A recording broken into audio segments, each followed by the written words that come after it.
What's up guys, Bluddshed here. Today we're gonna answer a question I get on stream all day long. What is T1? What is T1 content in Lost Ark? You know, that gets passed around a lot. T1, T2, T3. I think a lot of new players are confused. So I'm gonna do my best in this video to clear things up, let you guys know what it is and what you get from T1. T1 content is what we're gonna get on Lost Ark launch for the NA EU region. Maybe a good way is to bring up the map here and then I can showcase it from there. All right, so you start out down here in the Luntera region, then you head over to Tortic, then you go over to Anik, and then you head out to Arthentine, or however you pronounce it, and then you go over to Burn.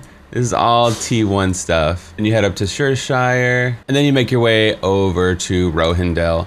And then there's like a lot of little islands you can sprinkle out in between, you can visit all up in here. But this is typically what T1 is, like these continents where they have content on them. So you can see there's other places on the map, you know, like Yorn is where I'm at specifically. You can see my little green pin down here, right? So that's like the tier 2 level area. So anything that's like in red right now is T1, and then later on you get T2 and T3, more continents become available, more areas open up. But you can sail around, there's so many islands to explore, unlock, tons of collectibles, which we'll get into in the video. Speaking of the video, if you guys could like the video, it really does help me out a lot. Also on top of the screen, I have a website, bloodshed.com, where I post all my videos, guides, everything, tons of Lost Ark content, so check it out if you're interested. Also remember, in all the zones that we showcase, like Shureshire for instance, they have tons of collectibles in each zone. So this is just for Shureshire on top, and that's how you can increase your character power, by completing each continent. So you have like cards, skill potions, like stat potions, collectibles, lots of things here to unlock and go just for every single continent, right? So tier 2 and tier 3 in the future is gonna have a lot more like doing your dailies. You gotta farm gold, there's more content available, so you have more stuff to do, right? So there won't be another time in our history where we have time to do all these collectibles, or at least most people, you know, unless you play 16 hours a day. But now we have time to level up all of our affinities, right? There's a whole affinity system. It even says right here, affinity completions for Shureshire, you know, to do all the collectibles, to run around, get everything and not feel so stressed. So I am very much excited. It's like we're getting vanilla Lost Ark, and we don't know how long T1 is gonna last. It could be 3 months, it could be 6 months, but it's nice to have time to just level for a new community, collect everything, because like I said, we're gonna be super sweaty in the future, but right now we can just kick back, unlock everything, and see what Lost Ark has to offer. As far as T1 Chaos Dungeons go, you can see in Burn, there's 4 levels, and Rohindel, there's 4 levels. When you wanna know what tier it is, it tells you right here, grade 1. It might actually say tier 1 on the NA version, I'm not sure. But this is what you wanna look at, this 1 symbol. As you go up, you can see now it says 2, grade 2, grade 3, and that would be like, you know, the tier 3 content, but it's grade 3. So 8 different levels of Chaos Dungeons. Here are Guardian Raids, which are the Monster Hunter style encounters. You can see it's similar. We have 8 different bosses to farm here as well. And like I said, up here it can get confusing. See T1, T2, T3, T4, T5, T6. What the hell, blood, right? Just look at the grade right here. This is what matters. You can see later on in tier 3, we get grade 2, grade 2, grade 3 changes. So we get these 4 bosses, right? And these bosses can one-shot you if you don't know the mechanics, you don't know the fight.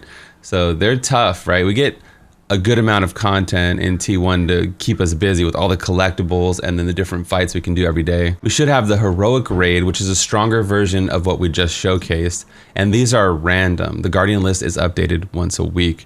So this is randomized. So we should have this as well. So another thing to farm, get more loot for. Chaos Dungeons drop a key, basically a token to get into cubes. We should have the cube available, and that's one way to farm engraving books and things like that. You know, more stuff to do. This is right here, ticket to cube. So on this character, I have 4 tickets right here to get in. We also have access to the tower where we can earn skill potions, engraving, stat potions, all kinds of stuff, cards.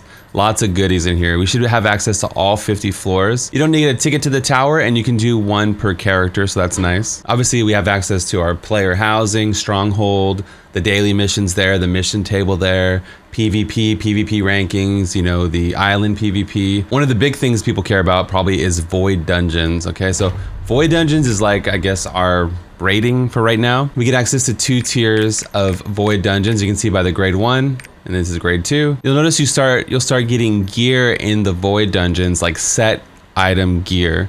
So increase attack speed by 8%, increase damage dealt by 10%. And then Adobe of Dreams, we get Illusion, Citadel, and the Palace, and then you get stronger jewelry.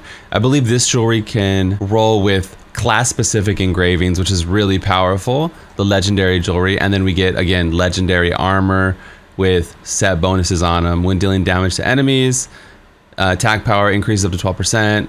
And so, right? So you get access to stronger tier items. This is what we'll be farming 3 times per week per character. Remember when we talked about the adventure book and there's tons of stuff to unlock here to unlock these rewards? Well, there's tons of collectibles in the open world as well. So you have like these island hearts, which can unlock all kinds of areas, like 30, 40 different rewards. Then you have like giant hearts you can get, and there's all types of different rewards you can get with these. Masterpieces, Makoko seeds, tons of stuff to get with a lot of these. Some of them are cosmetics, some of them are skill potions, some stat potions. Like they're all gonna add up to your overall account. We have the Affinity System, which we talked about. So every day you're working toward your affinity with different NPCs, and then they're gonna send you rewards and give you stuff, kind of like Animal Crossing, I guess. And then you wanna click on your compass here. Every day you log in and you can see what's popping for the day. There might be world bosses going on, you can go fight those. There might be a ghost ship, you can go do that. Today specifically, there's Chaos Gates. These are like Rift style events out in the open world where everybody in the zone goes and fights them and gets rewards for that. And then Adventure Islands, you just sail to the island and you get a reward. So this happens every day no matter what, I believe. There's probably a few things here and there that I missed. Like you get more, there's more collectibles I probably forgot. And you know, there's like your guild, you can level up your guilds.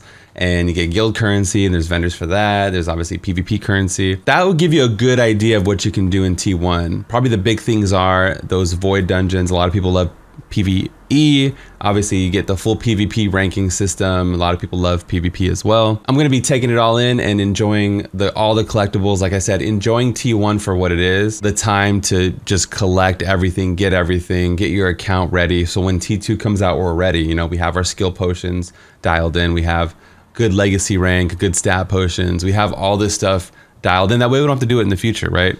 So this is kind of cool, a cool era to start Lost Ark in, like the vanilla Lost Ark. I'm definitely excited about that. Again, I have a website, and like on the video would definitely help me out.